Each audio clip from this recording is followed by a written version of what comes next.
Christ takes over in the millennium, there'll be no sickness, no sorrow. Afatra Antorin mpaminany William Marion Branham mitondra lohateny hoe Israel sy ny fiangonana laharana faharoa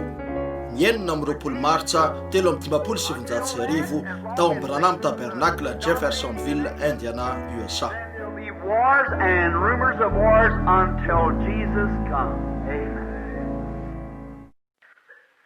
Eto amin'ity fivorinty anokatra baiboly sika zao eo amin'ny Exodosy toko voalohany no anomboantsika ny ariva ny fandalinana lavabe io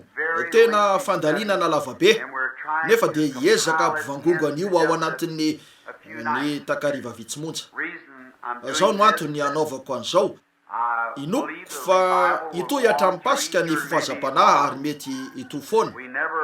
nefa tsy tiantsika tomboka mihitsy amin'ny zavatra be loatra raha mbola mitady zay sokafany lalana fotsiny sika. Izay no tena inoko azy. Raha ny antony maheto amin'ity fifahazam-panahy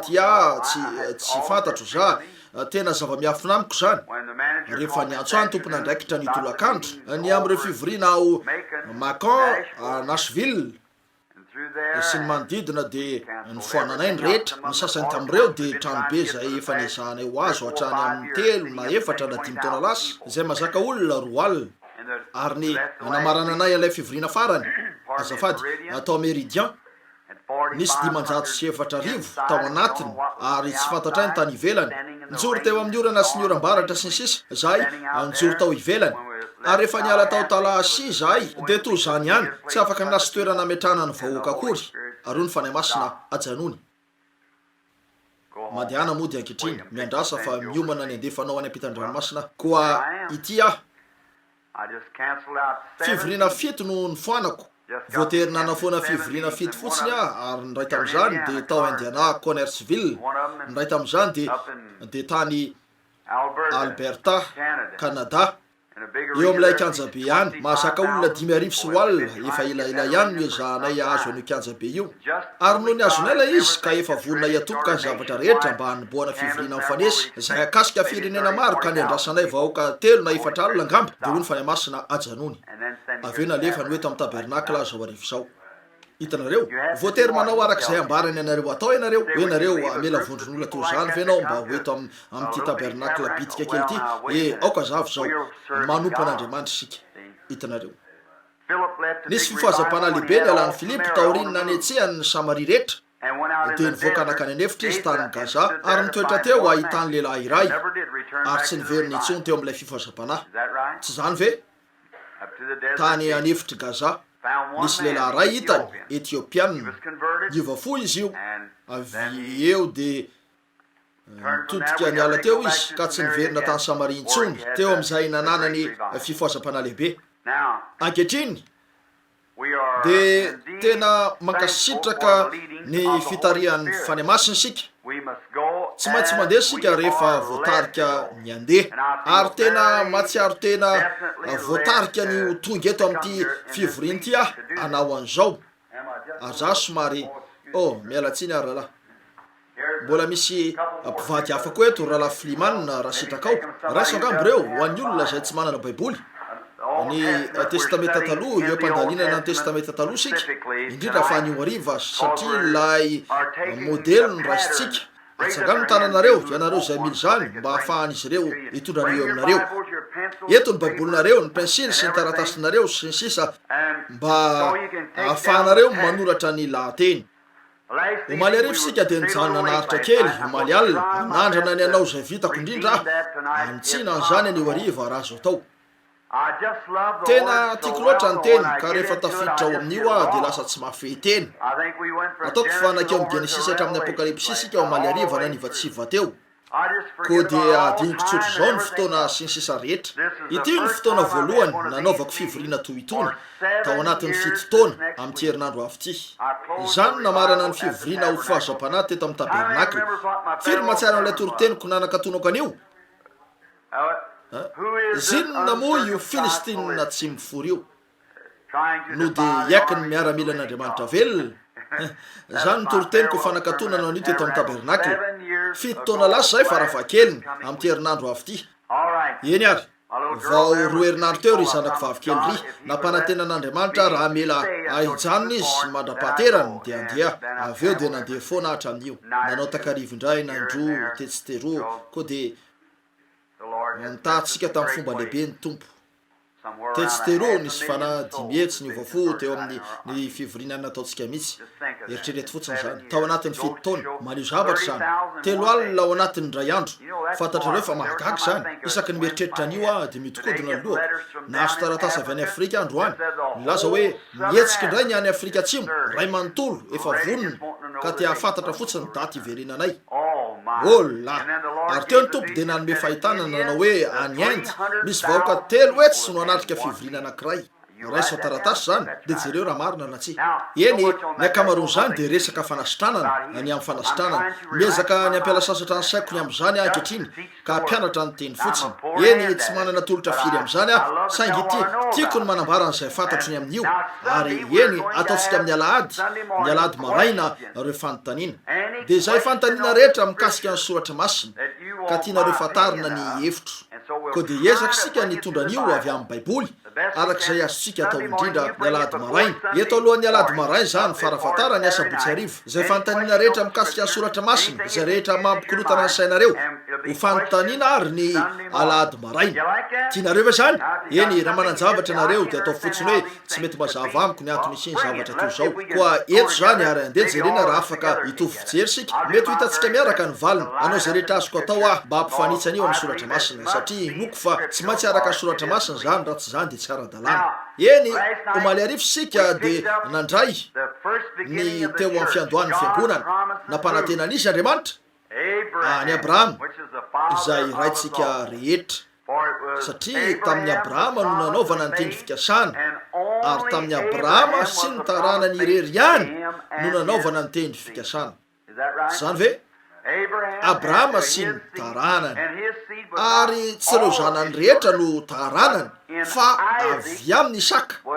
no antsona zay ho taranaka tsy zany ve ary zao no vokatr'ilay hoe taranaka Abrahama Jesosy Kristy no taranaka Abrahama ary sika maty ao amin'ny Kristy no nandray ny taranaka Abrahama sady mpandova araka ny teny fikasana amen isaorana ny Andriamanitra isika eto zay mandroso taona rehefa misy lelana vehivavy 5 taona mahery dia tsaratsara ho anareo niatrika zany hitanareo efa tapitra ny andro fahatanoranareo ary eritrereto io teny fikasana be voninahitra io raha indro fa miatrika ny filetean'ny masoandro sika ino zany tapitra avy ny fiainana tsy mbola nanomboka akory ny fiainana mitovy foana ny amintsika iriko fotsiny raha nisy fomba nahafahantsika nipetraka ka lasa tsy misy lanja ny fotoana ka mijanony eto fotsiny toy zao ary amoka andreo zavatra reo avy amin'ny soratra masina eo anatrehan'ny olona eo no misy azy ireo sakaiza azoko porofona avy amin'ny baibolin'Andriamanitra zany sy ny fanampiny fa le masina hoe ho an'ny tsiraray aminareo zay ao amin'ny Kristy nateraky indray iovy reo volofotsy reo ndray androany ary ala mitavanareo reo ketrony iverina ho tovolahy sy tovovavy indray ianareo ary ivelona mandrakizay miaraka amin'ny Kristy Jesosy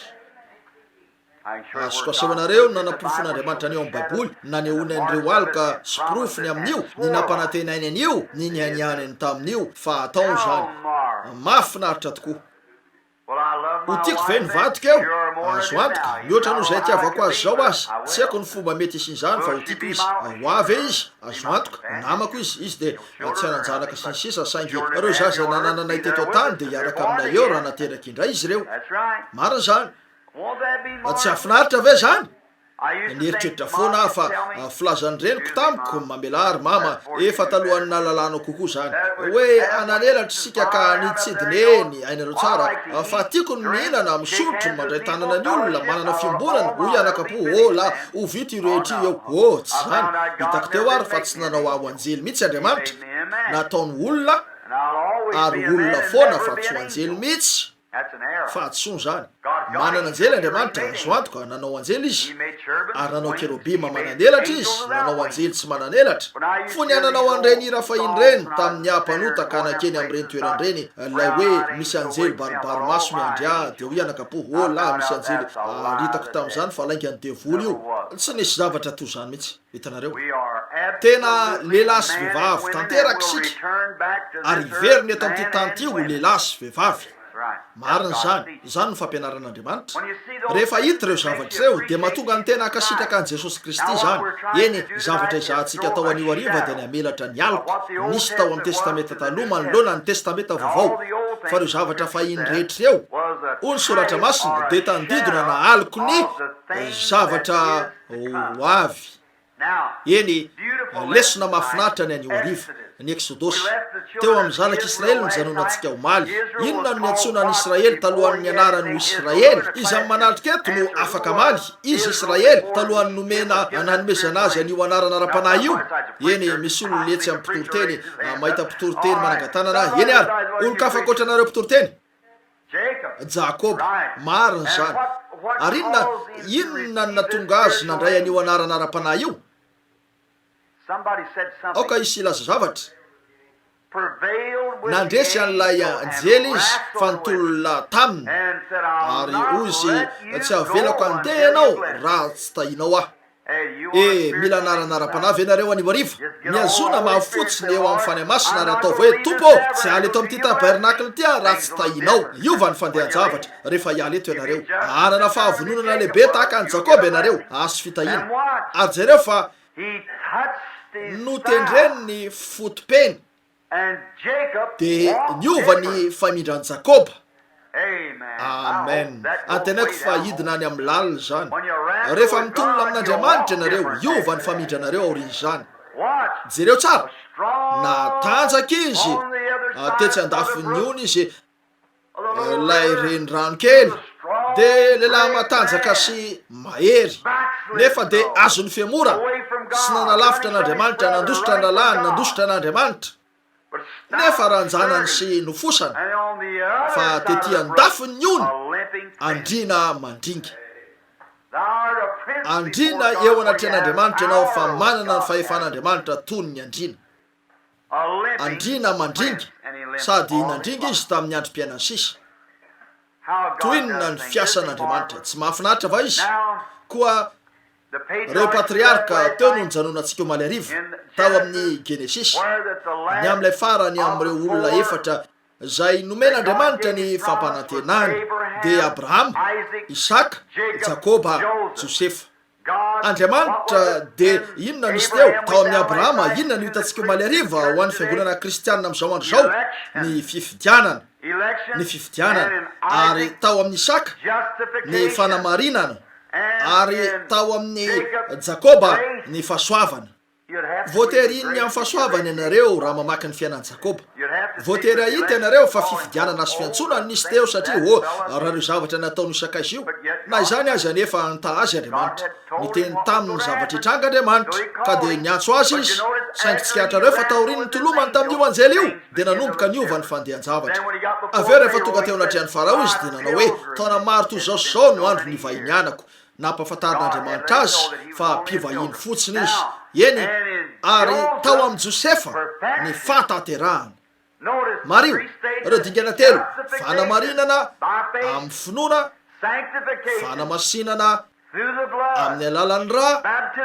batisany fany masina aveo fatanterahana no membonahitra ony baiboly reo zay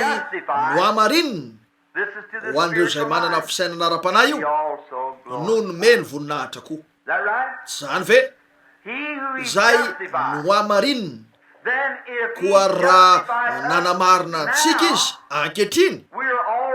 de efa nanome voninahitra atsika araka ny endriny tsy hoe mbola ho fa efa nomeny voninahitra lalina zany sa ahoana zany anefa nyvoalaza soratra masina hoy Andriamanitra tamin'ny Abrahama efa nitay ianao ary efa nataoko ray ianao tsy hoe ho efa nataoko efa nataoko ianao ary tonga eo amiko ianao rehefa antitra ho vovonjy ianao efa nataoko zany efa nilazo zany a tsy misy idiranao am'izany mihitsy tsy misy fepetra io Andriamanitra dia tapa-kevitra fa anana ny fiangonany koa isaky ny nanao fanekena tamin'ny olona izy dia ravahan'ny olona ny fanekeny ary mbola zay ihany no ataony amin'izao andro zao ravahan'ny olona trano ny fanekeny amin'Andriamanitra fa Andriamanitra kosa tsy mahay manapaka ny fanekeny amin'ny olona koa ataoko tsikatrareo ny nisy fahiny fo miteny tamin'ny Adama izy tany am-piandohana ka nanao hoe eny aza manao an'izao fa izao no azonao atao ary aza manao an'izao niodinany Adama zany ary ravany hitan'Andriamanitra teo anefa fa very izy ozy ampifandrefesiko ianao ampifandrefesiko ny taranakao sy ny taranaky ny menarana ary izy anorotoro ny lohany na izy anorotoro ny azy ny lohany anorotoro no bela tongotrao eny ataoko rehefa Andriamanitra no milaza fanao zavatra dia afaka iandran'io tanteraka ianareo rehefa ny olona no milaza fanao zavatra dia tsy haiko ny amin'izany fa Andriamanitra nanao tamin'ny Abrahama hoe zano amonjy anao sy ny taranakao mandiby anao tsy Abrahama ihany fa ny taranaky Abrahama rehetra tsy misy fepetra raha mamela ianareo ataoko fa afaka ikekely ah jereo tsara tsy tonga saina fotsiny ianareo ry olona hoe midika hoininy zany mety mbola tsy nandray fampianarana lalina tsara ny sasany aminareo mba ho tafiditra amin'izany efa nomen'Andriamanitra voninahitra ny fiangonany reo zay no amarininy no nomeny voninahitra koa ao amin'ny fiangonana ao amin'ny Kristy raha no amarinina atao amin'ny Kristy ianareo dia nomena voninahitra sahady tao amin'ny Kristy raha mbola voakasika zany ihany Andriamanitra o Jesosy aoka ho tanteraka ianareo toy ny fahatanterahany rainareo zay any an-danitra ahoana ny mety hafanareo tanteraka eo mason'ny Kristy anefa ny hariva ny kristianina rehetra nateraka indray dia tanteraka tsotro zao amin'Andriamanitra tahaka ny Kristy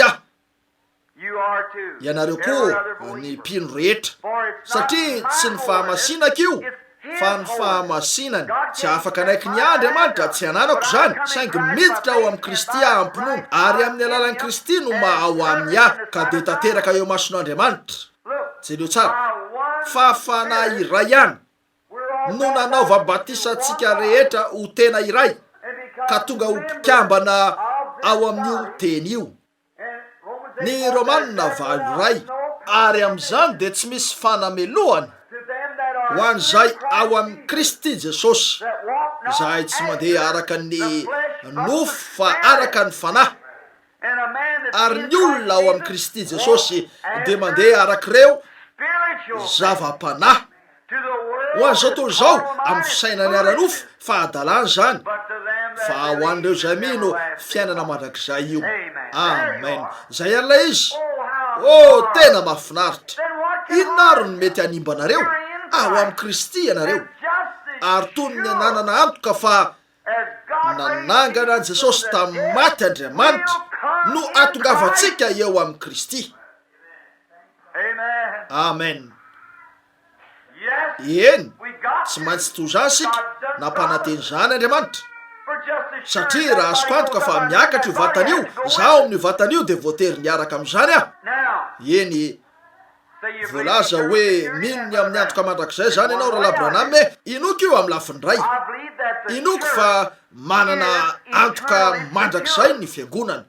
eo no misy ny fiangonana fa nilaza Andriamanitra fa iseho eo aminatreny tsy misy petipetina na fiketronana izy io ho toy zany ny fiangonana eny ny zava-misy manaraka raha amin'ilay fiangonana ianareo dia manana antoko zany raha ao amin'ilay fiangonana hitanareo zay manantona dia tsy mba ho lavoko mihitsy tsy zany ve ary eno fa eto ny tenin'ilay lehilahy Jesosy Kristy ny amin'io Masedonia 5:4 zay na iza na izy zay mandre ny teniko ka mino zay naniraka no manana milaza ny ankehitriny fiainana mandrakizay zay tsy hoe avy amin'ny fivoriana iray ho amin'ny hafa fiainana mandrakizay ka tsy ho tsaraina na fanamelohana tsy ho roana mihitsy fa efa milaza ny lasa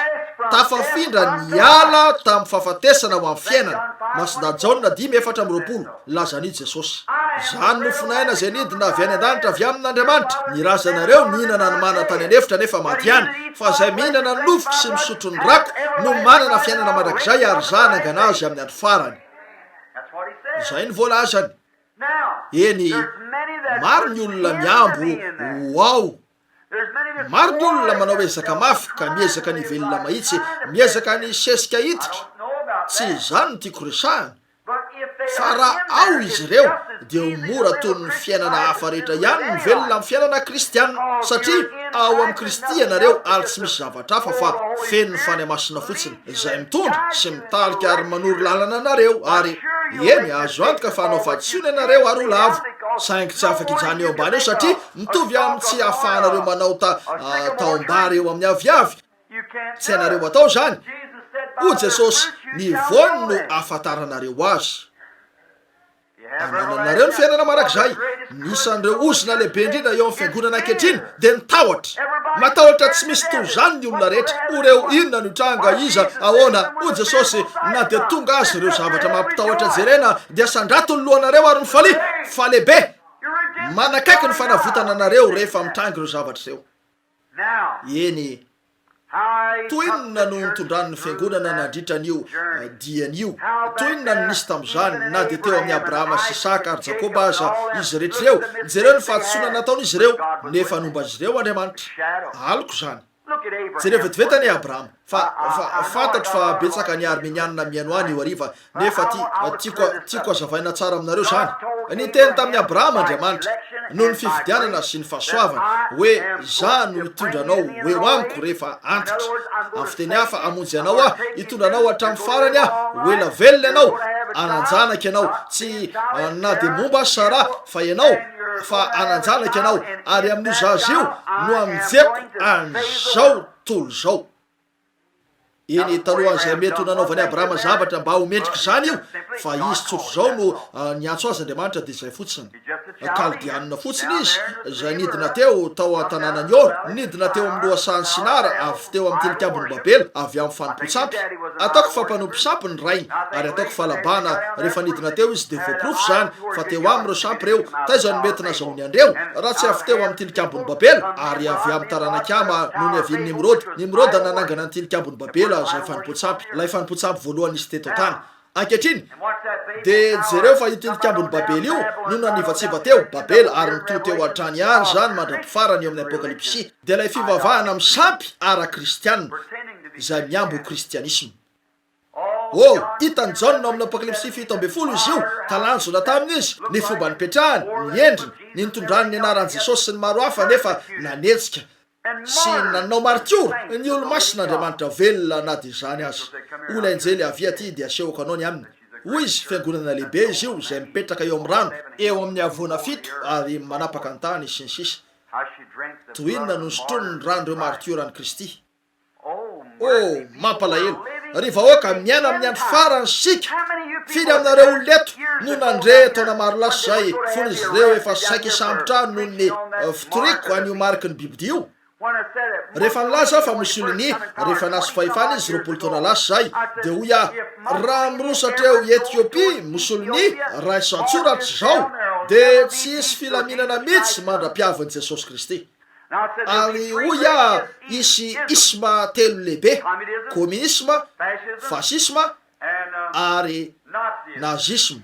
Ary hoy ifaranao amin'ny isma ray ihany izy ireo, ary io isma ray io no anjaka maneran-tany ka andory ny tanànan'ny Vatican.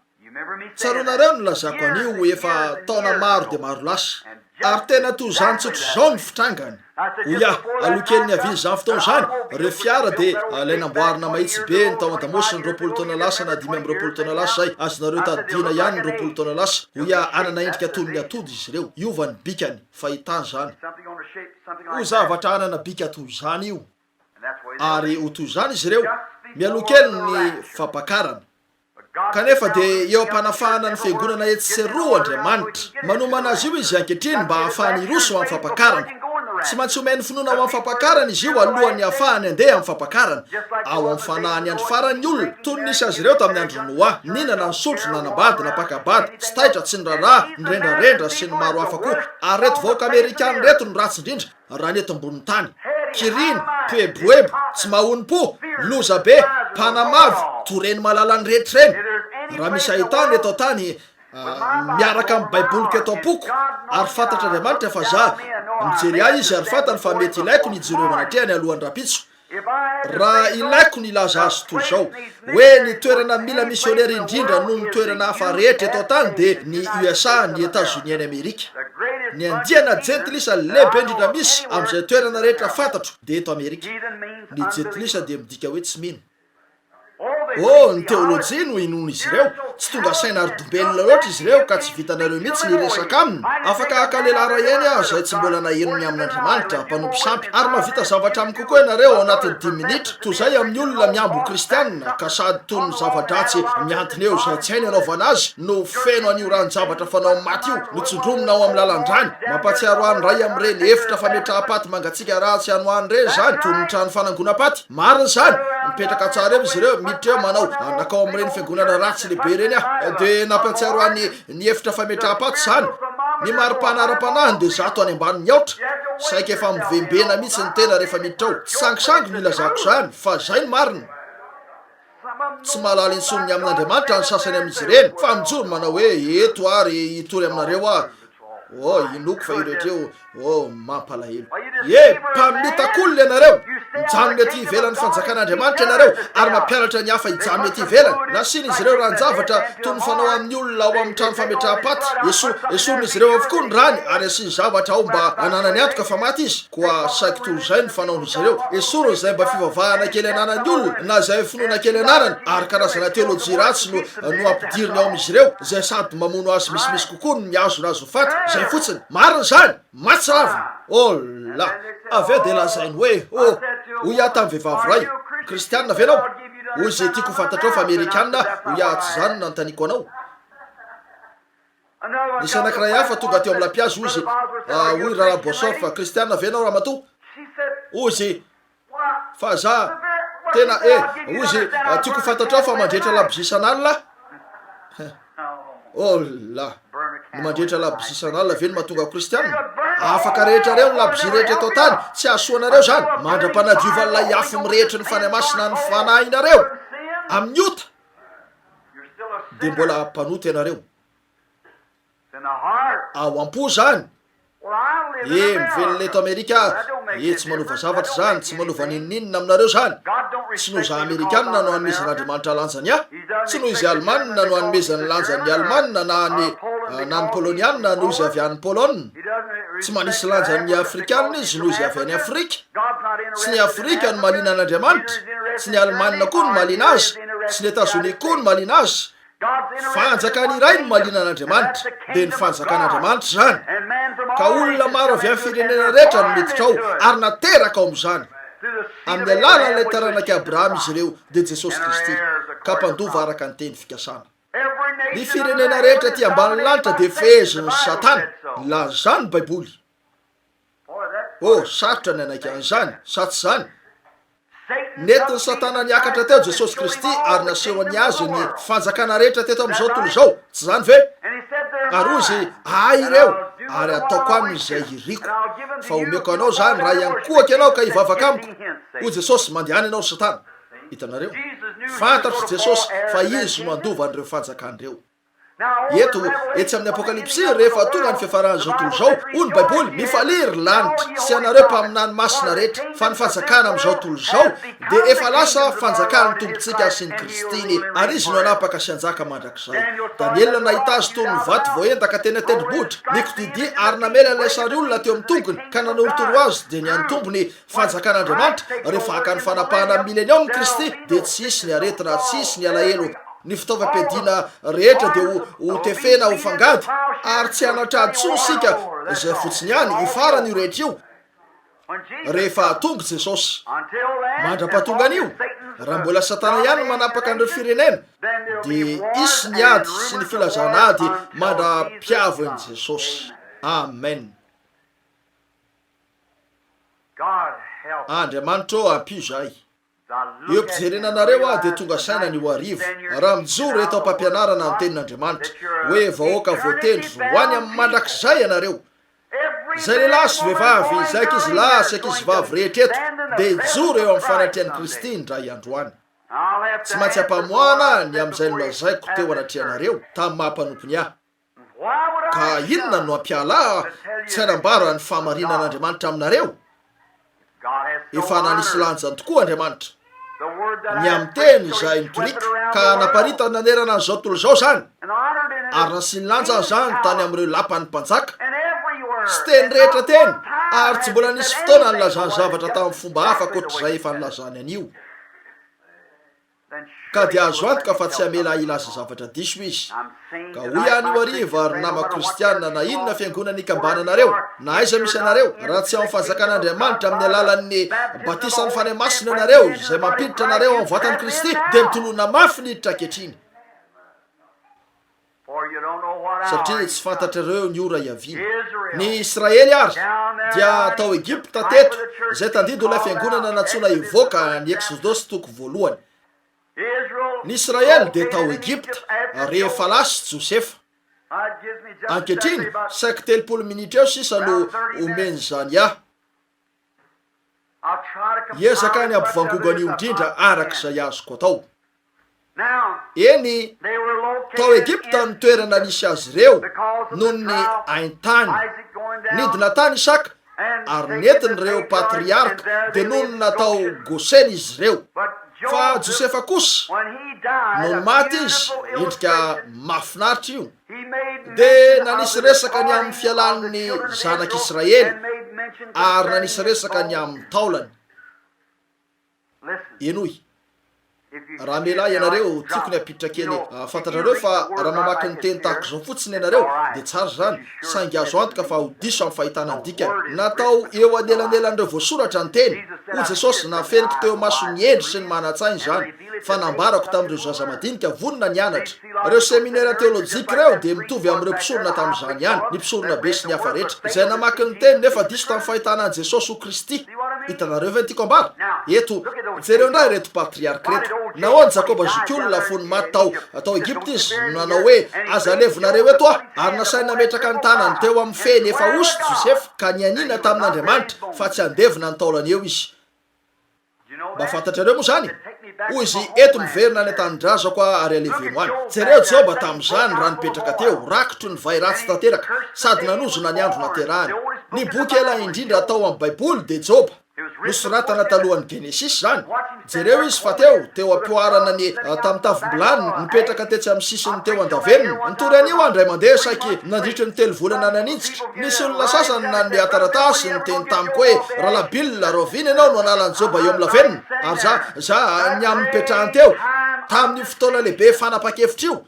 misy zavatra tsy maintsy atao eo amin'ny ora fahataperana io saingy fantatrareo zava-nitranga rehefa hitantsika niala teo andavenina izy misy zavatra nitranga zany ny fomba izantsika anaovana azy amin'ny reto fofazam-panahy reto ampitodika ny sain'ny olona ho eo amin'ny Kristy isika ary azona an'io eo amin'izany toeran'izany mandra-patoga ny tena eo amin'izay ahafahana mampitsofoka an'io izay le zavatra efa mivonona ny fanahy masina tsapa fa miasa eo anivon'ny olona ny fanahy ary fantatrareo eo fa fotoana hidirana amin'ny famonoana zany mario indro Joba fa nipetraka teo asom-pahoriana na dia nivadiny aza niodina nanohitra azy raha nakeo nanao hoe ry Joba nahoana ianao tsy manozona an'Andriamanitra dia aoko faty hoy izy tahaka ny teniny anankiray amin'ny vehivavy adala ny teninao hoy izy ny tompony nanome ny tompony nanaiso raha isaorana eny anaran'ny tompo indro fa tonga teo ny mpikambana tao amin'ny fiangonany ka nipetraka nanome lamosina azy afotoana fa mpinonana ahozy zany ory ry Joba mpanota miafina ianao nanota ianao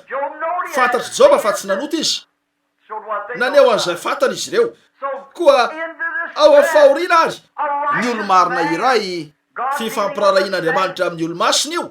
dia naniraka lehilahy ray natao hoe Eliu izy ary Eliu dia tsy niampahanga azy akoatra ilay niampangany an'Andriamanitra nefa niteny tamin'ny Eliu hoe ery Joba nijery an'ireo zavatra rehetra ireo ianao ozy eny isy an'ilay marina ho avy izay anelanelana ny olona mpanota amin'Andriamanitra masina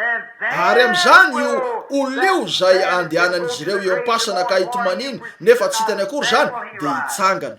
avy eo no ny reny Job zany dia nijoro tamin'ny tongony izy ola nazava ny tselatra nikotroka ny kotrokorany inona nisy teo tahafaverina tao amin'ny fatson'Andriamanitra indray ilay mpaminany ola nisokatra ny masony ozy fantatro fa velona ny mpanafitra jereo fa efatra ny fotoana talohany natongavany teto tany fantatro fa velona ny mpanafitra velona mitoyatrany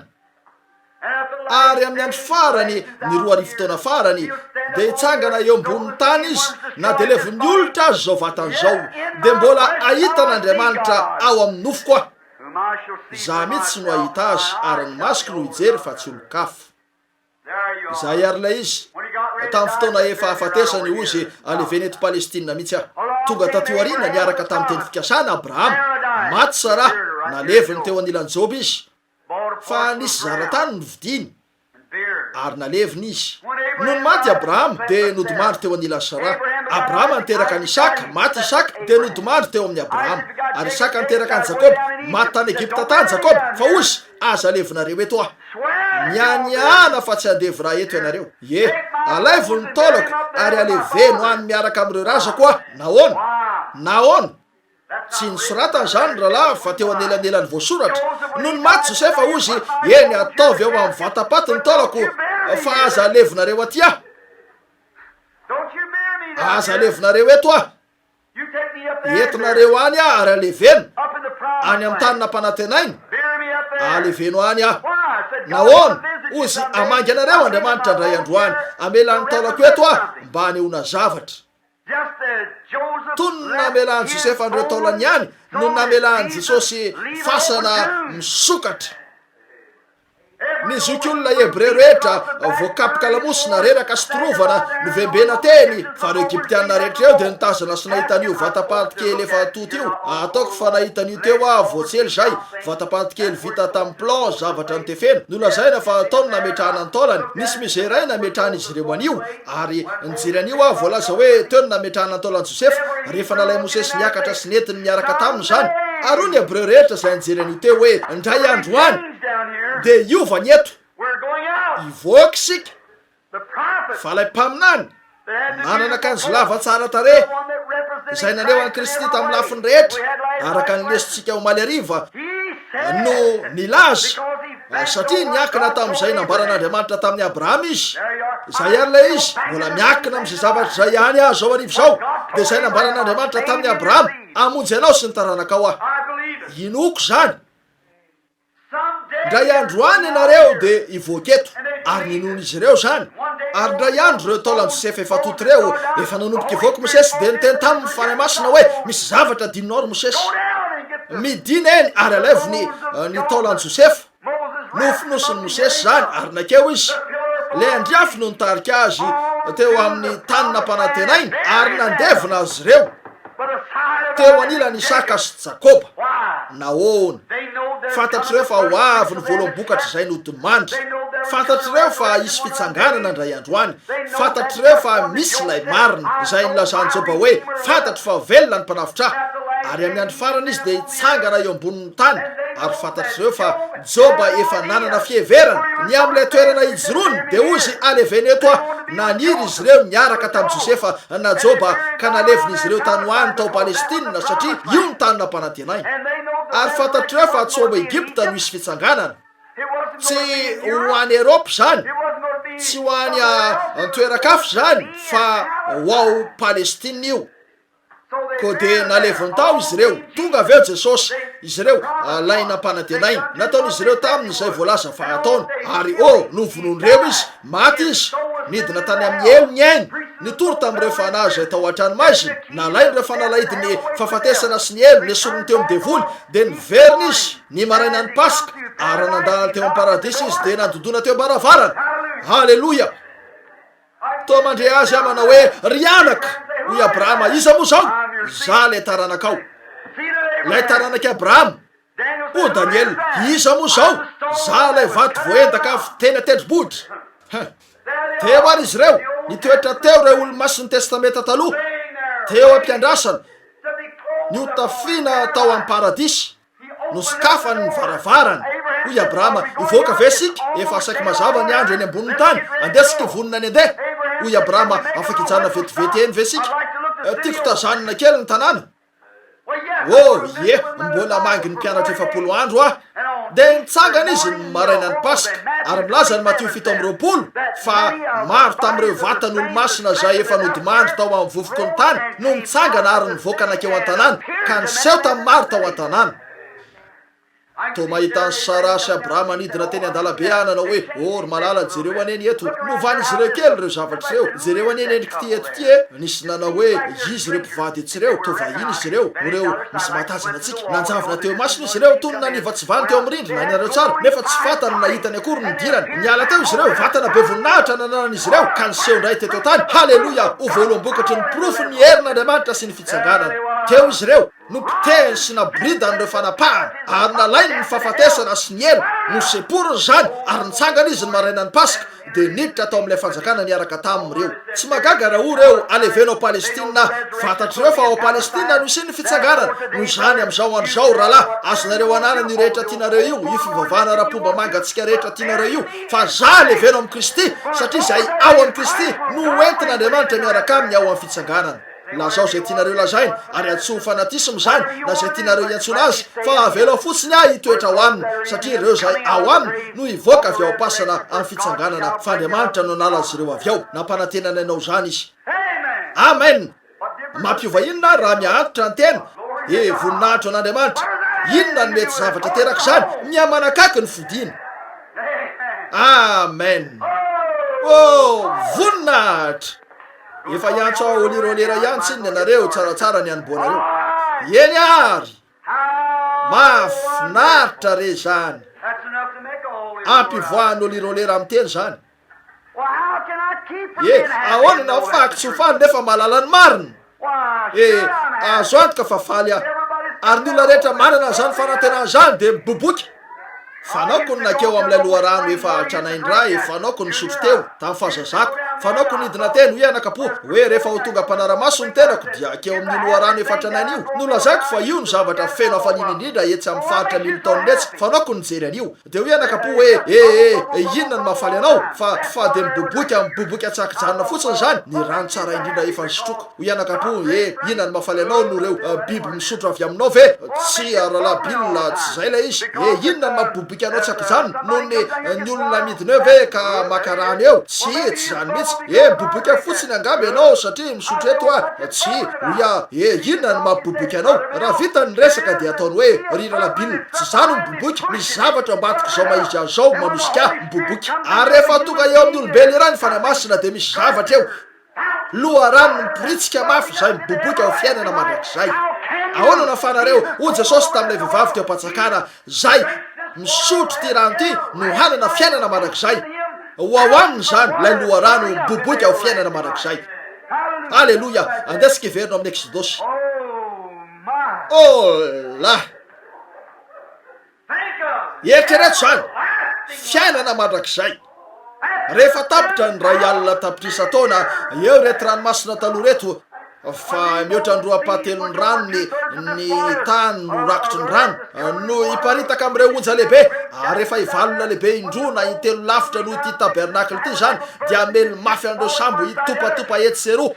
indray andro any rahalahy de ho ivangogo avy tokoa eto tany ny ota ka hitomany any anefitra ny olona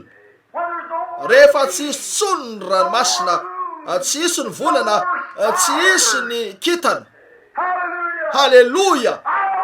de mbola hivelona foana ary lehilahy sy ny vehivavy hafa rehetra nateraky indray de hivelona ao amin'ny fanatriany be voninahitra ny akoatra natao hitovy endrika amin'ilay zanany lahatokana tamin'ny fahasoavany no namonjena atsika tsy magaga raha ho lay poety hoe ilay fitiavan'Andriamanitra manan-karena indrindra madio indrindra tsy manam-pataperana sy mahery indrindra hitoetra ho toy zany mandrakizay ny hiran'ny olo-masina sy ny anjely ahoana na fahatsika angigina la voaporofo hoe zany raha labranamo koa Isaka Jakoba ary eto Josefa ary maty Josefa ohatra tanteraka toy inona ny eto navela teo ny taolany ho fahatsiarovana voatsely zay ataoko fa tsy eto soariny Billy tsy milaza an'izao rehefa etoeto izy nisy voninkazo nataonay teo amin'ny fasan'ny reniny ny maraina nylay fametram-boninkazo nitomany izy raha nijoro teo de hoy a ribili aza mitomany akipio fotsiny masonao tazany ny any andafiny ranomasina any hoy a mitsiketo mama ny anabavinao kely koa mitsitra miaraka aminy nefa tsy ao izy ireo misy fasana foana ny andafiny ranomasina any halleloja eo ny toerana tazaniko toy ny tazanan'ireo hebreo ndray androany de ivoaka sika ary ivoaka sika ndray androany tsy horeky tsony hoe lavenina iverina lavenina navofoka iverina vofoka ary tany iverina tany fa hoy a hoe ndray andro iny a raha nitory teo amin'ny fandevenana an'ilay sherifa teo aloha teto tanàny ora vitsy talohan'ny nafatesany lay ranganony nanatona ny Kristy hitako fa nisy ray efa antitra fotsy volo nametraka ny tanany teo vatapata nangofotra ny molony sady nilatsaka ny ranomasina nanoroka ndralelananao veloma ary efa saiky ny enjery atao anaty vatapaty reko zany de nitodika ary nalatsa ny voninkazo de nitodika nanao hoe lavenina iverina lavenina vovoka iverina vovoka ary tany iverina tany ianakapohony ndray any be voninahitra any amin'io andro mibalika mamiratra io hoavy Jesosy marina zany eny ary andray an'ilay lesony sika tany Egypta lavitra tany efa tapotra ny fotoana mivavao fa teo avy eo taty aparany nisy farao tsy nalalan'i Josefa nipotra nampanantena Andriamanitra fa hoeo efa-jato taona izy ireo ary efa 27 taona izy ireo no nivoaka eny ny toko voalohany ny voalohany alitra amin'ny toko 5 ny 5 de ny Israely tao Egypta ary ny 7 hatramin'ny 20 de miresaka ny fanandevozana nazo azy ireo maro aminareo no namaky an'io tena imbetsaka ho tonga eo amin'ny tepoka famitinana eto aka fotoana fomonjy avy eo de manompoka amin'ny toko 2 sika ny fanomanana ho amin'ny fanafahana ny naterahany Mosesy nanompoka ny vonona ny vahoaka ny kapoka ny mpife no vonona ny ankizy miodina tsara ara-potoana reo nifo ny kodia ara-paminanian'Andriamanitra enoy tiako azonareo zao inoko fa niodina tsara indray zany inoko fa eo ny misy atsika zay no eritreretiko antony sy ny zavatra hita misy ankehitriny madiva ipika eo amin'ilay ora fahataperana lay famataranandro ara-paminaniana hatry ny elo nitory an'izany andray mandeha de nisy artista Alemanina nanao an'io mantsara ananako miantona ao an-tranoko zany lehilahy ray mivavaka manokatra baiboly de misy fanaovanjiry kely misy dililo mirehatra misy famataranandro manondro amin'ny 12 latsaka 10 minitra tamin'ny Hosodoko Malama fiomanana miomana mivonina ny anao zavatra Andriamanitra ankehitriny jereo no mivonina ny anao zavatra izy de namela fahaterana ny avaka nisy tany Egypta teo amin'ny zazalahy kely ray zay tsy mihoatra noho ny zazalahy hafa rehetra nisy lehilahy ray avy amin'ny fokony le fotsiny nakavado azy zay levy ary nahazo zazakely izy ireo fa nivonona ny zazalahy kely rehetra saingy rehefa teraka io zazakely io de nisy zavatra hafahafa ny amin'ilay zaza nisy zavatra nitranga fanendrena raha teo voalahatra mialoha tsy nisy nidiran'ny Mosesy tamin'io mihitsy saingy noho izy Mosesy de tsy natahoran'izy ireo nididin'ny mpanjaka nataon'izy ireo tao anaty fiara kely izy de nitazaina mihitsy teo ambany tafotran'ny farao zany ve mba ho tonga zanany mihitsy azy iny ary koa Mosesy manompoka amin'ny 9 midina hatramin'ny 15 teo Mosesy no nanondro ny tenany tamin'ny zanak'Israely maro ny mafantatra ny zavanitranga teo nanondro ny tenany izy ary rehefa nataony zany de no heveriny fa ho azon'ireo rahalany hoe izy aneny lelany rana mba hitondra azy ireo hiala eo ambanin'ny fanadevozana saingy diso tamin'ny fahazahonan'io izy ireo tsy zany ve ary rehefa oka endrika mahafinaritra toinona ny amin'ny ankehitriny zany lay zavatra tonga nafaka ny vahoaka mihitsy atahoran'izy ireo ny amin'io natahoran'izy ireo lay mpanafaka eno fa rehefa nanorona ny tempolon'ny Solomona izy ireo de ny ianareo mpandrafitra rehetreto de mahazo an'izao tsara napidina sedera avy tany Libanona izy ireo nalefa tsingevana hatrao Jopy zany nentina teo amin'ny saretin'omby sy ny sisa hainareo tsara aveo nanerana zao tontolo zao na ny efen'izy ireo ny vatony rehetra saingy rehefa nakabany zany tamin'ny fomba tanteraka tokoa ny nanefena azy ireo ka tao anatin'ny 40 taona nanorenana ny tempolo dia tsy nisy nandrenesana tsofa na nisy feon'ny fanoto niaty tsara ny vato sy raray nisy ny tefena toy zao nisy ny tefena toy zato nisy ny tefena toy zao nefa ny fanaraka tsara ny tsirairay tamin'ireo nanomboka nametraka an'ilay zavatra izy ireo natsangana ny trano nandeha tsara ny rehetra ary nisy vato hafahafa bika hitan'izy ireo tsy nisy nentina ndray an'io dia hoe tsy misy toeran'io eto dia nesoro ny lavitra zany na tsipony tao anaty atotana hidratsy nefa hitany teo rehefa nytoy ihany ny fanondrenana dia hitany tamin'izany fa ilay vato ny lavin'izy ireo mihitsy no tonga vato fehizoro fototra nilazany jesosy amin'izao andro zao ry metodista ry batista ry luteranina ry pentekotista ianareo rehetra etseroa raha tsy mitary ny ianareo ry sakaiza ny amin'ilay tena vato fehizoro dia andany io ianareo ary ny vato fehizoro eo amin'ilay fanondrenana amin'ny trano ara-panahy io dia ny fany masina matahotra an'io ianareo atahoranareo ny ho fanatisina fantatro fa maro ireo kiady sy ireo fanibazibany eo amintsika eny raha tsy eo anefa zany dia tsy ho nisy ny tena zavatra misy anefa ny tena fiasan'ny fany masina amin'ny batisa mariny zany eny ary fa ankehitriny dia nylavin'izy ireo zany ho reo tsy hainay atao zany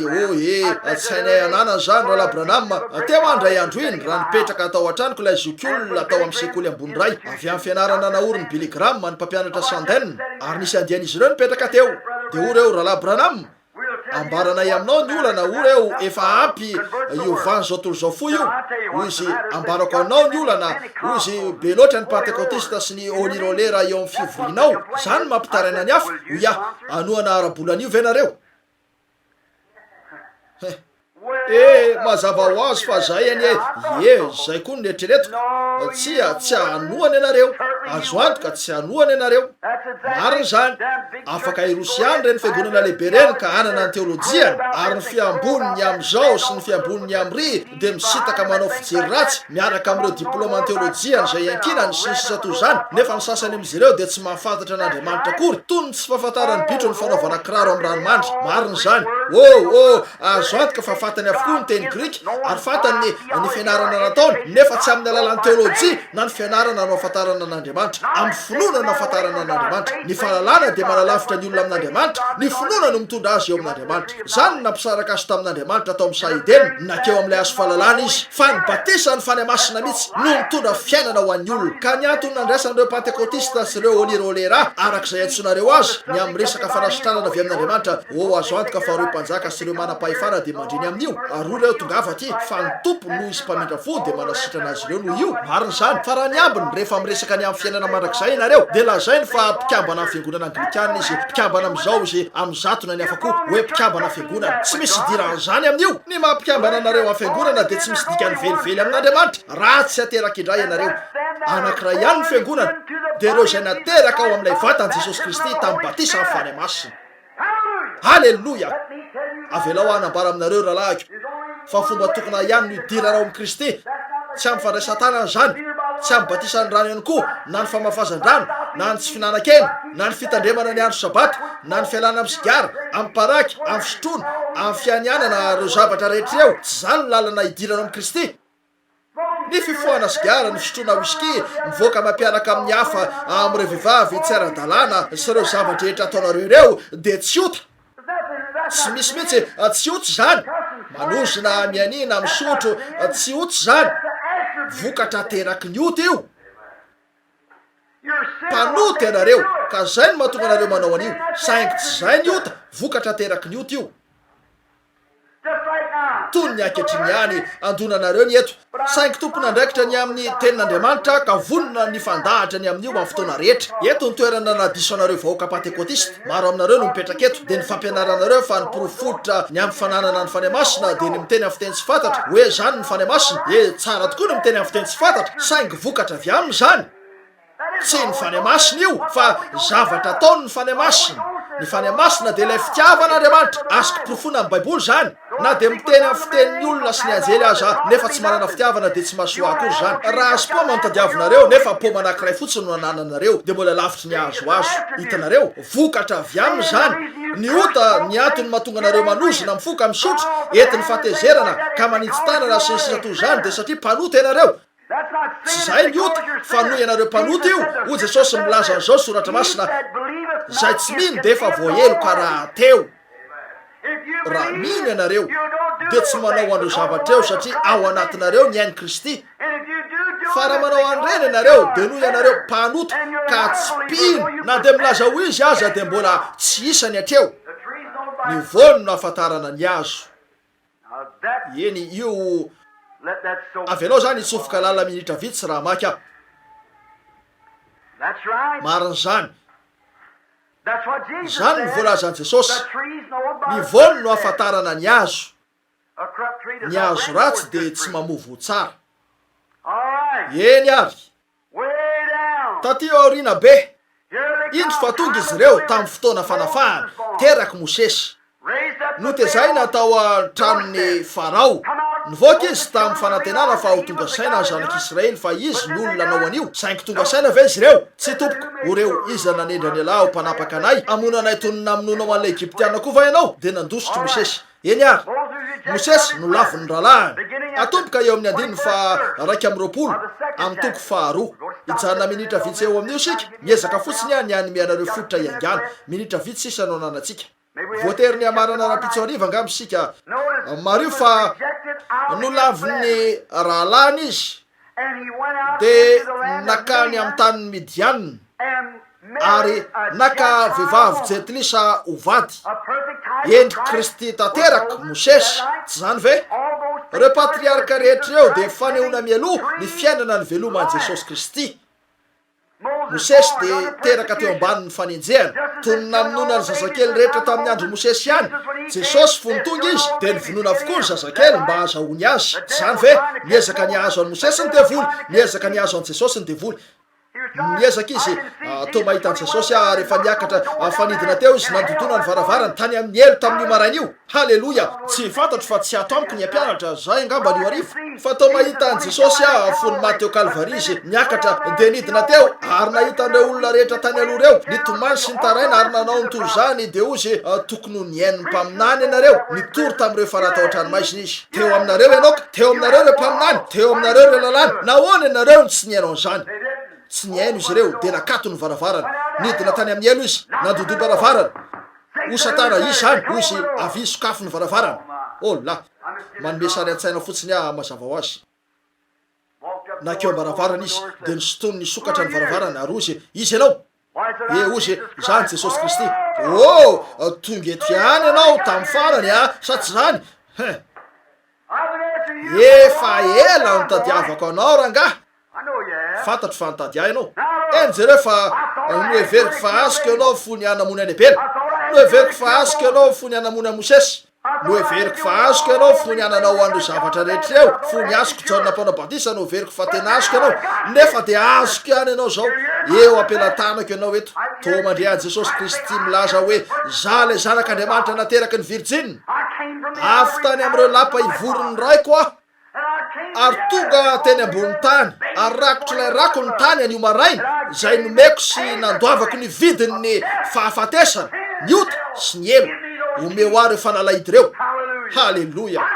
za no misahana ny raraha manomboka eto no azonina atao amin'ny fanandevozana ny olona no azonina atao amin'ny tahotra sy ny maro hafa izy ireo fa za no isahana ny raraha manomboka eto halleloja nesorony teny aminy zany ary naantony teo amin'ny lany voany de natosony verina tany amin'ny elo izy io ary lasa izy nandeha amen amen lay mpandresy mahery atramina anatriarany roa ny efitra lamba de indro izy fefa miariary lay mpandresy mahery no nitsangana ka nilaza hoe za la efa maty nefa velona indray ary velona mandrakizay ary manana ny fanalaidy ny fahafatesana sy ny elo halleloja zay mandre ny tenitro ka mino zay naniraka any manana fiainana mandrakizay eto amiko ny fanalaidy ny fitsanganana ary zany ho nangana azy amin'ny andro farany mahafapo azy zany amen zany ho izy amen la Mosesy no laviny rahalany mihitsy, Jesosy no laviny rahalany mihitsy, Josefa no laviny rahalany mihitsy. Ka hitanareo ary ilay fiainan'i Jesosy tamin'izany hoe ilay fanan'Andriamanitra no niany voaka ho amin'ny fahataterahana. Fa teto zany no tonga tamin'ny fahataterahana tao amin'io lehilahy io. Marina zany, izy no tao Mosesy, azo antoka fa izy no laviny rahalany. Ary tonga vahiny tao amin'ny tany niany dia nakavady Jetlisy. Halleluja! Nisy zanaka roa ndray. Amen. Nandray anio mihitsy any amin'ny famaranana andreto lesony reto. Mety ny asabotsy na ny alahady ny amin'ireo zanaka roa, Efraima sy Manase, zanaka roa ndray. Tsy zany ve? No laviny rahalany tahaka an' Jesosy Kristy no laviny rahalany izay nandefa ny fanahy masina rehefa no laviny rahalany. Dia tonga teo zany ary ankehitriny zany dia eo ampakarina Jetlisy tahaka nisy teo amin'ny Josefa. No laviny rahalany nakavady Jetlisy. La ankehitriny ny toko faharoa, ny fiantsonan'ny Mosesy teo amin'ny Rome miafo. Iriko sika raha nanam-potoana nidirana tamin'izany, tsy manana sika segonda vitsy sisy eto. Avy eo de hiezaka sika raha reraka ianareo de manangana tanana fa atsahatro tena marina zany. Jereo tsara. Rahalahy, toy ny mofo katsaka sy tsaramaso izy ty, mijanona tsara ao anaty kibo. Vitanareo mandritra ny fotoana maritry zany, afaka andesy amita tsara ny tontolon'andro rapitso hiasana ho an'ny tompo ianareo. Dia hivoakeny ary hifanena amin'ny devoly ianao hoe fantatro ny toerana misy ahy. Tsy hoe satria nisy nangoritsina ny nivatsivan'ny lamosiko fa nolay zao ny lazain'ny tompo. Mialary Satana. Raisiko an-tanana ny raharaha ankehitriny. Ankehitriny sika dia zanak'Andriamanitra. Oviny ankehitriny. Rapitso ve? Tsia, amin'izao fotoana izao, ankehitriny sika dia zanak'Andriamanitra. Ankehitriny sika dia miara-mipetraka ao an-danitra. Ankehitriny dia eto ny fanahy masina. Oviny ankehitriny. Ankehitriny sika dia manana fiainana mandrakizay. Hiditra ao fiainana mandrakizay ve ianao rehefa maty raha Abranama? Efa nanako ankehitriny zany. Efa eo amiko zany zao. Ahoana? Lazany Jesosy Kristy. Zao no lazain'ny tompo. Mialary ny fahafatesana, mialary Satana, tsy mamatotra intsony ianao. Paul Zikula nanangana toerana fanapahan-donteny izy reo. Fantatrao ve hoe inona io rangahy? Efa ho tapahana ny lohanao. Zany ve? Efa niady tsara. Natanteraka ny fiazakazahana, nitahiry ny finoana. Inona no lazainao alohan'ny fahafatesanao? Ony fahafatesana. Ry jiosy kely mifaraingorona. Fantatro ve fa nikaravasina ianao ary navela nidina tamin'ny sy ny sisa ary nataon'izy ireo zao sy ny hafa koa. Nefa dia azoko ianao zao. Mijery izy dia olay fahafatesana ratsy hoe ataoko izay ampiovitrovitra sy ampangofotra anao. Ozy ry fahafatesana aiza ny fandronanao. Nisy fasana sy fotaka tetsy. Fa ny miaramila Romana nefa nanilika fotaka iangona mba andrakofana azy teo. Dia o zany ho azonika ianao. Ozy ry fahafatesanao aiza ny fandronanao. Ry fasanao aiza ny fandresenao. Fa isaoran'Andriamanitra. Ho ny fasana ho azonika ianao. Upiteko ianao, ataoko loha ianao, ny kakana anao andany ianao, iverina vovoka ny taonanao. Nefa upony jereo ry fasana foly ry, ao amia, halleluja. Itsangana amin'io marain'io, ary andray satry-boninahitra izay omeny tompo tsara marina ho ahy.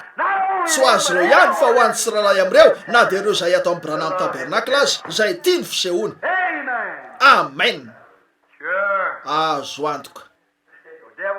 Tsy afakory ny devoly fa kiady. Mampitahotra anareo amin'ny zavatra iray fotsiny. Tsy manana zo ara-dalàna mihitsy izy. Nendany taminy avokoa ny zo sy ny fanapahana rehetra. Nesoriny taminy avokoa ny rehetra fony maty teo Kalvari izy.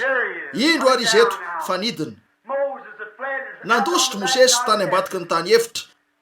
Ny andro ny ondro ny Jetro. La, 7 taona natany azy ary nananjanaka roa izy. Nandeha avy hatrany teny fanivadiny izay somary karazany nanana toetra tesi-davy izy io ary Mosesy ihany koa kizitina. Ataoko ary fa nandalo fotoan-tsarotro izy ireo tany ambadika io tany efitra io. Satsy zany, ain'Andriamanitra ny fomba pahalemena anareo. Koa indray maraina hitako izy fa niaraka tamina tena miolana efa tota, efa nanjoko ny fikitra tetsyteroa, 20 taona ny sonony efa fotsy sy ny raraka toy izao. Ny volony efa niraraka, nitazana tetsy amin'ny ilandray izy dia ozy zavatra tsy fahita io. Nijerindray izy dia nanao hoe nahoana ny tsy levony io azy io. Ozy ataoko fa hivily kely eo fantatrareo fa misy fotoana ianareo mandre feo mitabataba dia mivily fotsiny ahitanareo ny amin'io dia voavonjy feno afo hainareo tsara.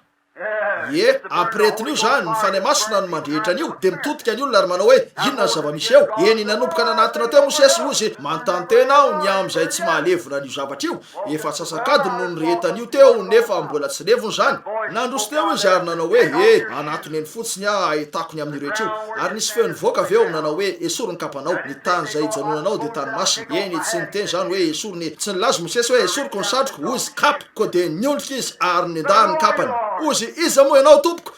ozy ry Mosesy ankehitriny ny eto manomboka eo amin'ny toko fahatelo ny andininy voalohany nomidina hatramin'ny faharoambe folo eo ozy ry Mosesy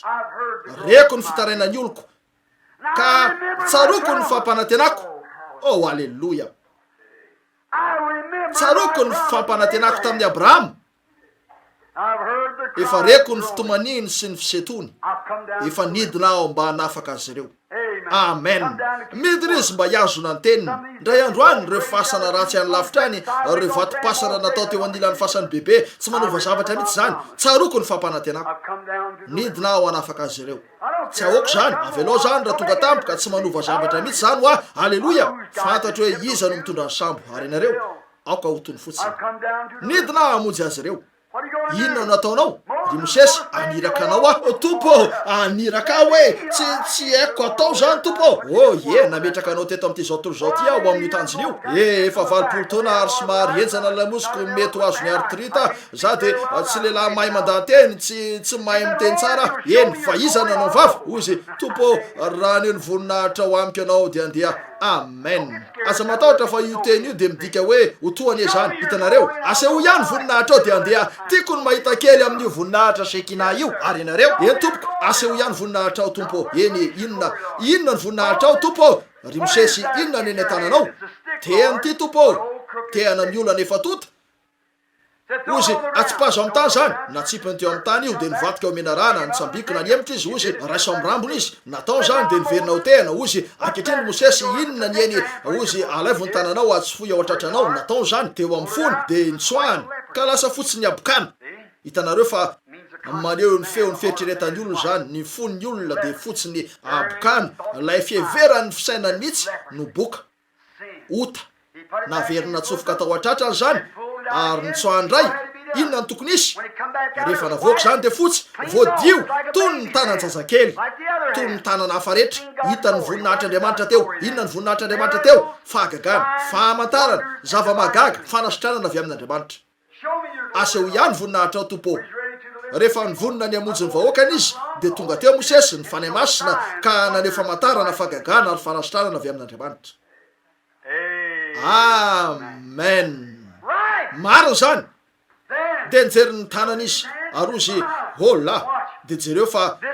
tsorakazo ny fitsarana io zany lay tsorakazo ho hitantsika eo am'le lesona ra-pitsariva ny fomba nanjirana ny tsorakazo io tamin'ny Egypte tsy hoe hoany mo fa tsorakazo ny fitsaran'andriamanitra io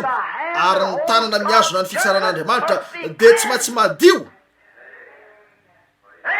amen tanana voadio amin'ny abokana nyraisin' zany de ozy ankehitriny midina ho any Egypta efa eny an-dalana ho atiny rahalahanao ary izy zompaminaninao fa ianao solon'andriamanitra aminy indro fa lasy Mosesy nakeo izy ary nanao hoe ry Jetro tsy maintsy manangy andro any misy ampondra efa anitra ny samborony arina sy ny tady zany to zany de napetrany teo ambony io ampondra efa anitra io fotsiny vadiny nisy zaza teo amin'ny valahandroa de lasa izy io azonareo sary an-tsaina ve zany lay antitra iray efa 20 taona feno sombotra lava volom-bava ary lava volo teana miolana ny teny an-tanany nitarika brika efa antitra sady nisy vehivavy nipetraka teo amboniny nisy zaza roa nidina andeha androbaka any Egypta azonareo sary an-tsaina ve zany idina anao inoneny anao ry Mosesy ony sasany tamireo iny fa lasa izy la nanana fotoana lehibe izy teo avy aty ry Zipora nivadiny zany hainareo tsara nisitona lay brika koa izy nandritra ny dia ozy avy aty fa idina any Egypta tsika idina eny androbaka azy Egypta nefa tahaka androsi ny nanana fitaovam-piadiana lehibe indrindra nitafika lehibe indrindra nisy teto tany de ny Egypta vitan'izy ireo ny hoe namafatanteraka an'izao tolo zao ray manontolo nefa nidina tany Mosesy mba androbaka azy la hianitra mitondra tehana teny an-tanany ny vadiny no mipetraka teo amin'ny apondra niaraka tamin'ny zaza teo amin'ny valahandroa indro sy fa lasa idina eny izy ireo mba androbaka an'io nahoana nampanantena Andriamanitra voninahitra ho an'Andriamanitra to zany koa ny teo Kadesy Barnea nampanantena azy ireo Andriamanitra ozy so avitatsika io satria nilaza zany Andriamanitra teo ary izy ireo nidina nakany Egypta ary jereo eto ny fanamavanana mety ataon'ny lehilahy ray tetsy amin'ny farany fa nena taminy Andriamanitra tamin'ny farany ary efa saiky namono azy fa nakeo Zipora ary naka fiaratra vato ka namora an'ireo zanandroalahy tamin'ny fiaratra vato de nanipy zay nisorony teo anatrehan'ny Mosesy ka nanao hoe efa vady azoko tamin'ny fandatsahan-dra ianao fa zay ihany namonjy ny hainy Mosesy inona nataony Mosesy tafiditra loatra tamin'ireo zava-manahirana isan'andro Mosesy ka no lefa hoe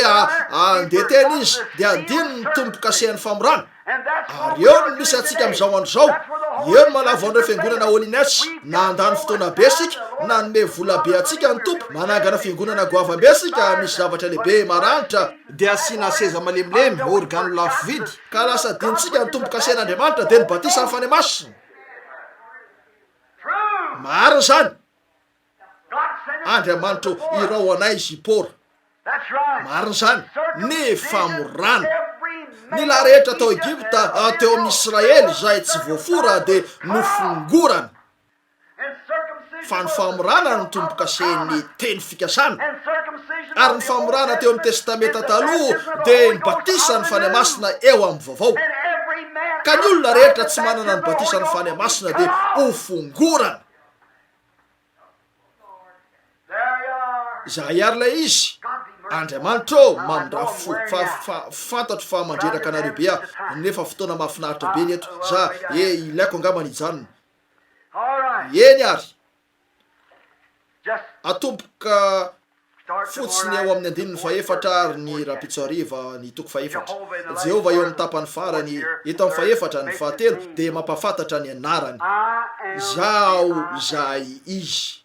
Ozy iza no lazaiko fa naniraka, ozy zaza izy. Ozy tsino zany vahoaka, ozy ambarao azy ireo fa zaza izy no naniraka anao. Zaza izy, tsy za tamin'izany na za moavy fa zaza izy. Milaza ny ankehitriny zany. Teo ny Jiosy ray andro, nisotro rano sy ny faly ary niresaka ny amin'ny manana ho an'ny tany anefitra. Ary Jesosy nijoro teo anivon'ny olona, Jaona enina, ary niteny mafy. Tamin'ny andro firavoravoana fa oreo ny razanay ninana ny mana tany anefitra ary ozy maty avokoa izy ireo. Ozy zany mofinaina izay nidina avy any an-danitra amin'Andriamanitra lay azonaina tany amin'ny Saedenina raha zay ny tianareo. Zany mofinaina avy any an-danitra. Ary raha misy olona mihinana ty mofo ty ary misotro ty raha ty izay misotro ny rako ary mihinana ny nofoko no manana fiainana mandrakizay ary za nangana azy amin'ny andro farany. Oreo miteny ratsy io lehilahy io. Ataony ahoana no ampinana antsika ny nofony. Oreo ny fantatray. Zahay mino an'i Mosesy. Mosesy no mpaminanay. Zahay mino an'i Mosesy. Ary ny razanay ninana mana tany anefitra 7 taona. Ozy fantatro zany. Ozy fantatro zany nefa maty avokoa izy ireo. Ozy za nefa ny mofinaina. Koa oreo ny tianao ambara aminay ve hoe izy lay vatolampy tany anefitra. Izy lay mana tany anefitra. Izy lay mofo aseho tao amin'ny tempoly. Izy lay rano tao Jordana. Voninahitra. Izy lay alfa lay omega lay fiandohana sy lay fiafarana. Izy lay tamin'izany lay ankehitriny lay amin'ny ho avy. Efa nisy izy taloha nisy izao tontolo zao, mbola isy izy rehefa tsy isy tsony zao tontolo zao. Nisy lofo sy ny taranaka David, lay kitany maraina, lay Lilia Andoasa, lay Rozy any Sharon. Haleluya. Sady sy lofo ny taranaka David. Haleluya. Talohan'ny David, tao amin'ny David, ary taorian'i David. Voninahitra. Inokony mandriamanitra an' Jesosy Kristy. Ambony noho ny mpaminany izy. Ambony noho ny lehilahy mahafinaritra izy. Andriamanitra izy. Voasarina tao amin'ny nofo. Andriamanitra tao amin'ny Kristy. Nampiavana an'izao tontolo izao tamin'ny tenany.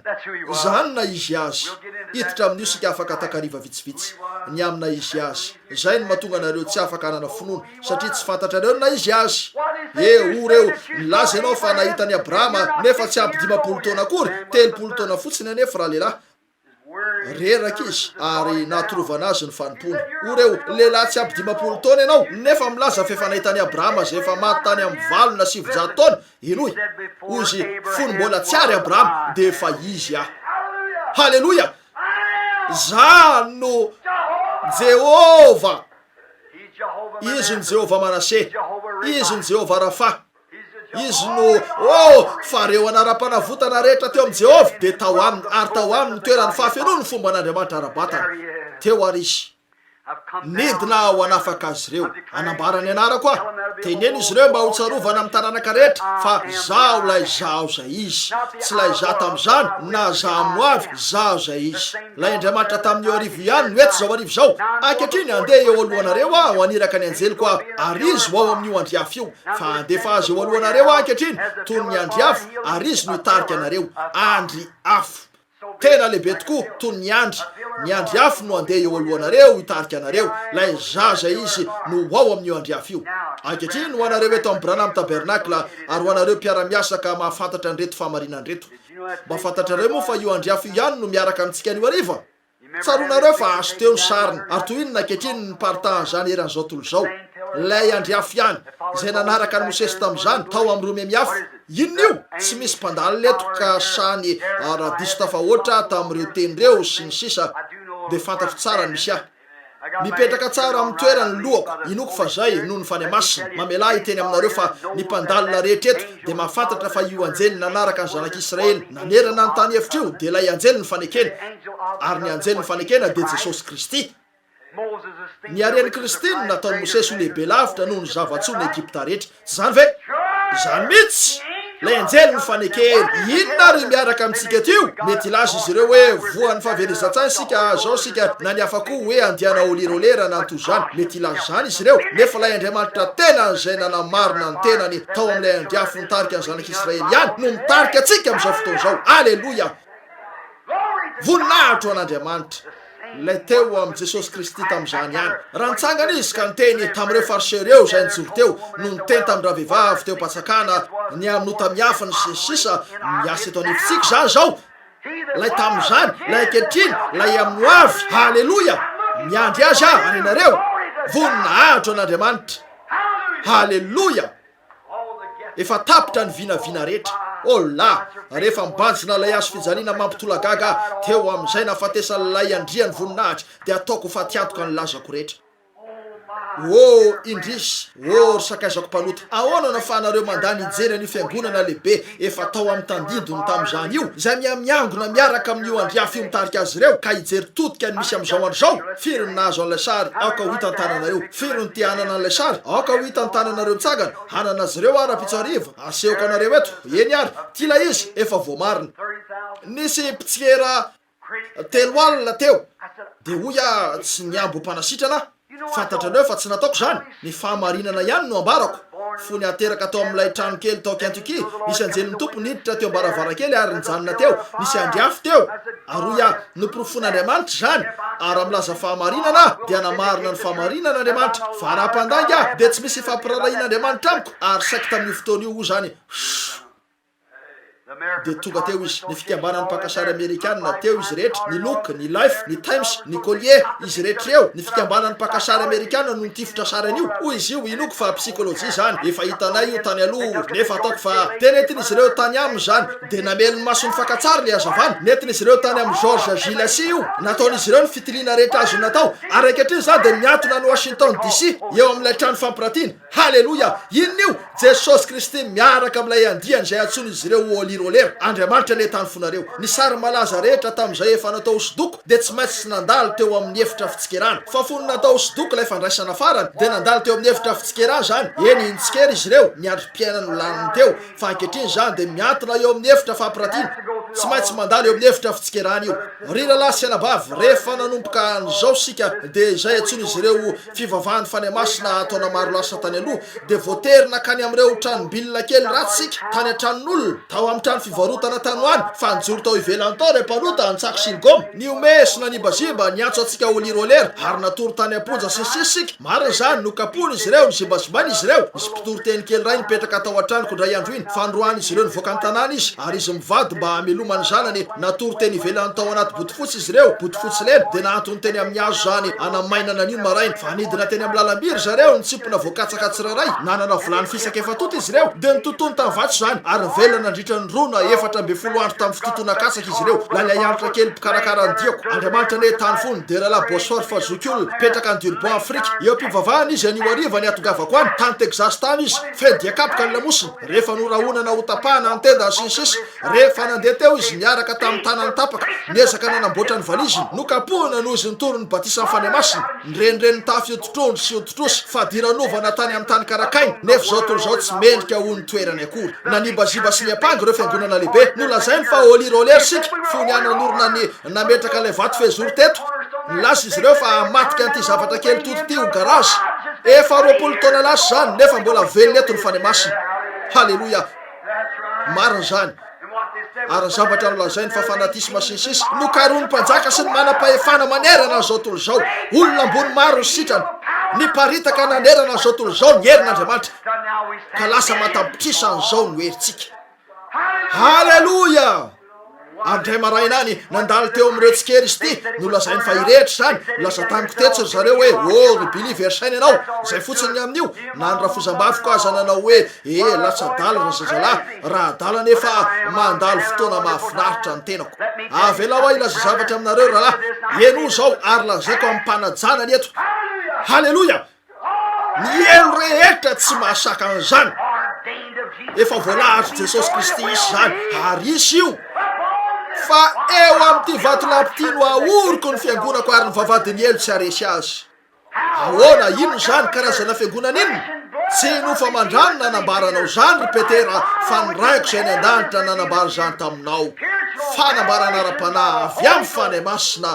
ny amin'ny tenin'Andriamanitra eo amin'ity vato lampity no aoriko ny fiangonako ary ny vavadiny elo tsy aresy azy mandroso atrany izy io ankehitriny rahalahy noho izy io zimbazibaina enjehana tositosika sy ny sisa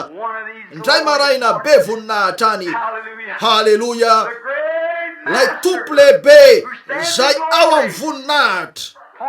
manondro amin'ireo mpanompony tsy amin'kerina ampatanjahana fa amin'ny fanahiko ony tompo tsy amin'ny teolojia tsy amin'ny gramara tsy amin'ireo zavatra hafa ireo fa amin'ny finoana tsotra sy masina ary tsy miaroary eo amin'ny zanak'Andriamanitra sy izay nolazainy ao amin'ny teniny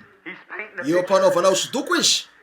eo mpanaovana hosodoko izy ino zany fiangonana feno ny fanemasina zay efa voalahatra mialota alohan'ny fiandohany zao tolo zao mba isehony amin'ny voninahiny any akoatra ary ray marainany izy de entina faingana avy any an-danitra halleloia toy ny andreby lehibe ray ary izy noaka ny fiangonana kely zay nenjehany io ka anatona azy eo amin'ny efitra fampiratina rehefa makany an-danitra izy io de ika hoe avelako iraraka zao akanjotry zao ary itsangana ary andray loka maharitra mandrakizay ika rehefa manivatsivany abakabaka hoe veloma amin'ireo oram-bavaka mamy amen reny an-danitro misotranao zahay anio arivo tsy fantatro ny zava-misy fa tsy vita fotsiny tsotro zao ny miditra amin'ity leson'ity miasa ny fanemasina mipololotra miasa etseroa misaotra anao zahay misaotra anao avy amin'ny alalina ny fonay noho ny fitiavanao sy ny herinao misaotra anao tompo misaotra anao ny amin'ny vahoaka manetry tena zay eto amin'ity vanim-potoana maizina lehibe ty eo amin'izao fotoana lehibe fieverana ho mahavita teny zao mpiavinavina pieboebo ty fahafinaretana mihoatra noho ny fitiavany an'Andriamanitra fa ny fanahy milaza marina fa isy reo zavatr'ireo amin'ny andro aorina Timoty faharotelo ny teninao milaza fa ho krina pieboebo miseho malala no mihafa pieboebo tsy mahony-po loza be tsy tiany tsara manana ny endriky ny toe-panaraka an'Andriamanitra nefa mandany heriny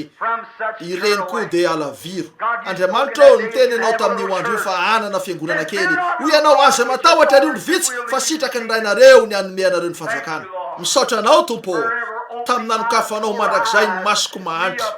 jamba mahantra tanteraka atao amin'ny ota teraka atao amin'ny fianakaviana mpanota nitezaina teo anilany barika anao isyky nefa Andriamanitra toinona ny arovanao nanampianao mitahinao nanomezanao fahafa-po ahoana ny mety afahako aneo ny fihetsepoko aminao tompo Andriamanitra aoko zao fiandohana fotsiny tompo mba afahako iverina ny amin'ireo zorony zao tolo zao rehetrany hanambara ny afatry ny fanafahana sy ny famonjeny. Andriamanitra etseo tony tsy mbola nisy hatramin'izay ty fiangonana kely efa toto ty. Engany ny fany masina no androbaka ny olona rehetreto, ahatonga azy hifadianina sy vavaka ary akohaka mitavany andromanalina hitaraina tompo, mandra-pisy ny fifazam-panahy toy ny fahiny tompo, ka hiparitaka eny rehetreny ary ampisy fotoana toy ny tamin'ny fahiny, izay ampiverina andreo lehilahy sy vehivavy amin'Andriamanitra. Ekeo zany raha eo satria angatanay amin'ny anaran'i Jesosy. Amen. Amen. Itsangana ary sika. Te ahita azy aho, ibanjina ny tavany, hira mandrakizay eo, ny fahasoavany mamonjy, eo amin'ny araben'ny voninahitra no anandratako ny feoko, lasa ny fanahina rehetra tonga ianty ifaly mandrakariva. Halleluja. Nijery nanodidina teto nisy lahianitra iray mpipetraka tetsy izay tsaroko fa rehefa nitory an'ireny afatra ireny aho, nitomany izy feno ranomasiny maso ary namiana azy. Ndray andro mamiratrany aho dia hoeo ary ahita azy. Nijery tery aho aritako fa nisy anankiray hafa nipetraka tetsy, ranabavy Obergicule. Tsaroko reo olona samihafa reo, ranabavy Sneline izay piran'ilay hira fohy, rahalahy George kely lahianitra mena volo mipetraka tery. Aiza izy reo. Halleluja. Nentina any akoatra any antratrany. Halleluja. Vita tompo kasety amin'ny fanjakan'Andriamanitra. Nijery azy ireo nandeha, nahita ny rahalahy George tetsy nandeha, tsy nitsahatra nijery teo ambaravarana izy, sady efa aroa izy, aiza moa fa misinina nivavaka ho an'ny zanakanabaviny kely ato amin'ny arivio narary izy, de nijerina nandrifo teny izy, ary izy ireo tsy nitsahatra reo nitady andralabilina izy, tsy nitady ahy izy fa tampotampoka teo izy de nitodika ny atsinanany. Ozy Jesosy eo, fantatro fa ho avy akay ianao, na ninjitra ny tanany izy de maty, lasa niona amin'Andriamanitra. Halleluja. Oh la, andesika ody. Tia azy ve nareo? Mantantena raha misy lelana vehivavy eto anao hoe tia fantatra azy amin'ny fafenony hery ny fitsanganany aho. Atsangano ny tananareo. Andriamanitra hitanao madamo, hotahin'Andriamanitra ny anao, hotahin'Andriamanitra ny anao. Mantantena nareo ny antony andrasako indray amin'izao antso amin'ny alitara zao. Misy antony anaovako zany. Eny ary atsangano ny tananareo. Tia fantatra azy amin'ny hery ny fitsanganany aho. Fa ahoana io hery ny fitsanganany io rahalahy? Ny tiako ambara akory tsy hoe misy zavatra ilainareo adina stomina ary izany. Ny tiako ambara dia ny fahafozanareo tena fotsiny. De tondranareo lavitra any hoany Andriamanitra. Eo amin'ny toerana zay hoe fifaliana tsotro zao ny velona ho azy. Tsisy mihitsy eny ireo zavatra hafa de tena matta tanteraka tokoa. Hitanareo, tsy misy na inona, tsy misy fanirina mihitsy, tsy misy fanameloana ho an'izay ao amin'ny Kristy Jesosy. Oh la, reny zavatra zao tolo zao fahiny reny, tsy ilainareo miala amin'izy ireo. Aza manao an'izany, tsy misy zavatra ialana, fa le izy no miala aminareo. Tsy eo fotsiny tsony zany, miala le izy. Amen. Firy no tiany tompo manaova amen. Tonono mafy be zany. Amen. Eny ary. Raisa eo aminao ny anaran'i Jesosy. Ry zaza mitodia ary raiso tanana ny afeto sy malahelo. Raiso tanana ny olona eo anilanao atao hoe faly afa miaona aminao eto amin'ny tabernakle, de miverena eo amin'ny toeranao. Ianao raiso zany na aiza le anao. Anarana sarobidy. Oh mamre. Fanantenany tany sy fifalin'ny lanitra. Anarana sarobidy. Oh mamre. Fanantenany tany sy fifalin'ny lanitra. Ankehitriny tena miadana enoy. Miondrika amin'ny anaran'i Jesosy. Miankoka lavo eo an-tongony. Ho satrotsika ho mpanjakan'ny lanitra izy rehefa vitany diatsika. Anarana sarobidy. Anarana sarobidy. Oh mamre, tsy mamva zany. Ny rehetra ao an-danitra dia mitondro zany anarana zany. Ny rehetra eto tany dia mitondro zany anarana zany. Jesosy lanitra. Anarana sarobidy. Anarana sarobidy. o mamre fanantenantany sy fifalin'ny lanitra. Ankehitriny anondrika alohantsika sika ry mpampianatra lehibe o, ianao zay nipetraka teo tendrombohitra indray andro nilaza ianao hoe koa am'izany mivavato zao ianareo. Rainay zay any an-danitra, ho amasinina anie ny anaranao, ho tonga anie ny fanjakanao, atao anie ny sitraponao ety an-tany tahaka ny any an-danitra. Omeo anay anio ny anay isanandro,